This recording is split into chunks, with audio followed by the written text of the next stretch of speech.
everybody, welcome to Garden Sound 365. My name is Gardner. This is the show where we write music every day for a year. In case you're wondering, yes, I did cut my own hair. If you'd like to see it, go check out yesterday's episode. Links, of course, in the description down below and at the end of this video. I'm going to be getting back into my How to Make series, and today we're going to be talking about how to make multi-meter music or multi-metric composition or odd time, whatever you want to call it. I'm going to show you some tips and tricks that I've figured out in Ableton in order to make writing things in different meters easy and more accessible. Let's jump into it. So the first thing you're going to notice when you open up any default project in Ableton, unless you've saved it in a different format, is that your time is in 4/4. I'm going to start at the very bottom level here and work myself up. I'm starting with the assumption that we don't know anything about anything. So you got 4/4 over here. And what that means is 4 quarter notes per measure, and there's 4 of them. That's called a time signature.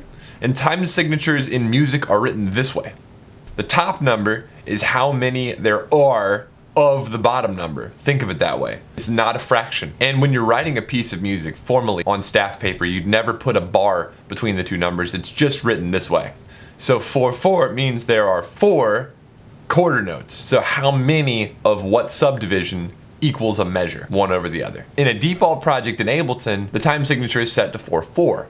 Now that's really great for stuff like house, dubstep, glitch hop, most any electronic music, drum and bass, that's going to be 4/4. But what if we wanted to write something a little bit weird? What if we wanted to write something a bit out of the norm? We can change the top number to something like 7. So 7/4 means that there are 7 quarter notes per measure. So what Ableton does, and I'll show you this right here, I've highlighted one measure, and I'm going to change it back to 4/4. Aha. All it does is it adds or removes beats that it considers a measure. So you can see here, 1, 2, 3, 4, 5, 6, 7 beats are in this particular measure grid. And if I went ahead and opened up a new MIDI clip, we can see in here that it also subdivides our MIDI clip into the same number of beats. You have 1, 1.2, 1.3, 1.4, 1.5, 6, and 7. So Ableton's smart enough to handle something like that. Now, let's get even stranger. Let's say we wanted to have one measure of 7/4 and then a measure of 5/4 or something else. What you need to do is right-click up here and click Insert Time Signature Change. Then you'd write it in. This one's going to be 5/4. Now we've got 7/4, and now we can put in another MIDI clip, and this one is in 5/4. We could even change the tempo right back after that. Let's say we wanted to go right back to 7/4. Boom. We can insert another MIDI clip here, and now we've got 7/4, 5/4, 7/4. For a lot of people, the question of how do I write in odd time, let's address that.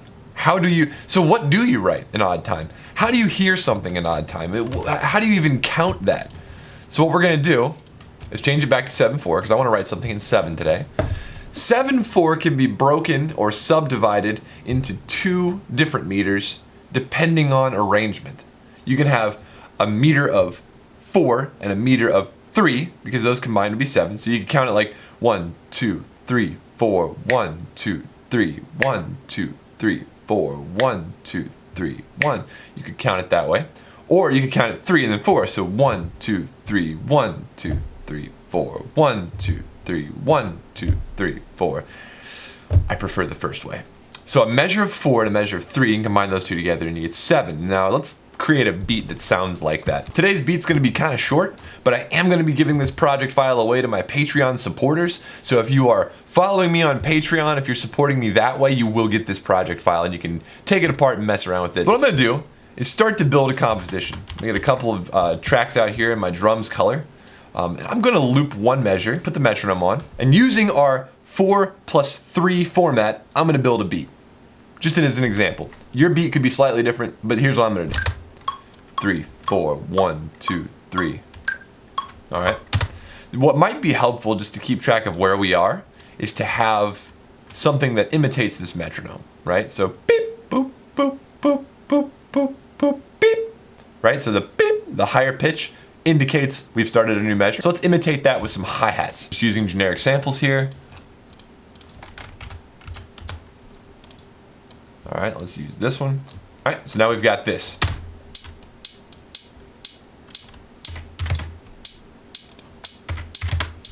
We'll process this stuff later. Right now, I just want to get the beat in here. Let's get a kick drum in here. So where are we gonna put our kick? Like, what kind of a kick are we gonna put in here?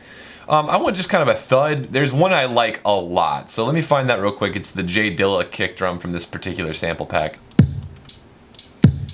All right, so what I'm hearing is like, we're gonna have a strong 1 on the 4 part. 2, 3, 4, 1, 2, 3, 1, 2, 3. All right, how about a snare? How about something, I need something poppy. Something real crisp and slappy. I'm hearing something, this is gonna be jazzy as fuck, I just have a feeling. So here, check this out. Here's what we got. A little bit less.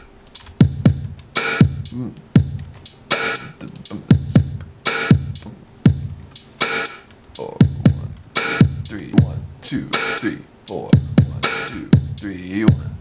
All right, so I've alternated my snare pattern. Let's label these tracks. All right, so let me put this down here. We got another track to work with if we need it later. I'm hearing something that goes back and forth. So here's the thing. We could do an entire song just in 7/4, okay?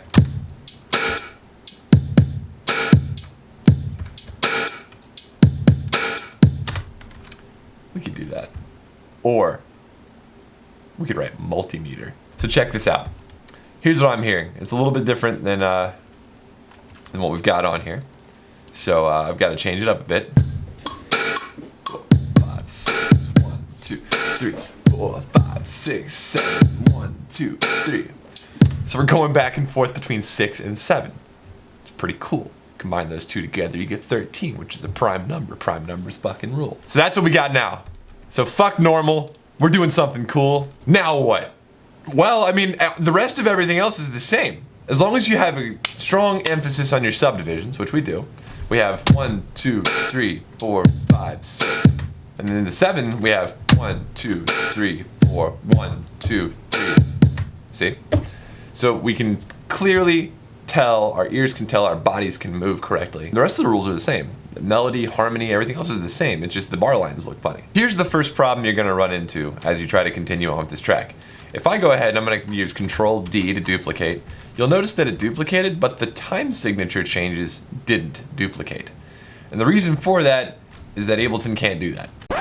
Hey everybody, Gardner from the future here. As I'm editing this, I'm realizing that that's not right. Ableton can copy time signature changes, but it has to be automated and copied and pasted in the master track. The method that I'm about to show you in this video, in my opinion, is still easier than that, so I'm gonna let it ride, but I don't like to spread false information, so I wanted to take this quick second to correct myself. Back to the video. So to make it easier, instead of having to just, right click and insert time signature change, which you could do for every single measure, it would get very tedious. But again, you could do that. What's even easier is to delete this, and what's 7 plus 6?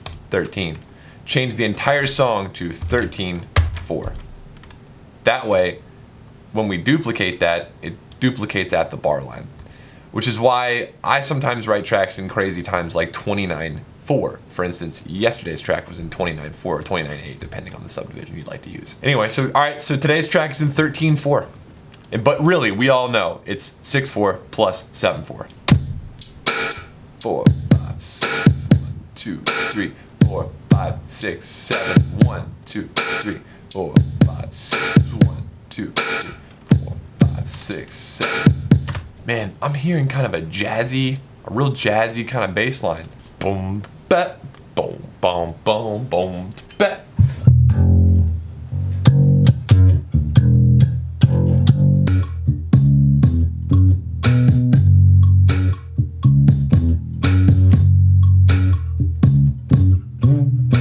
Now I want a B section that's going to be in C sharp, because that's an F sharp. So I want it's going to be.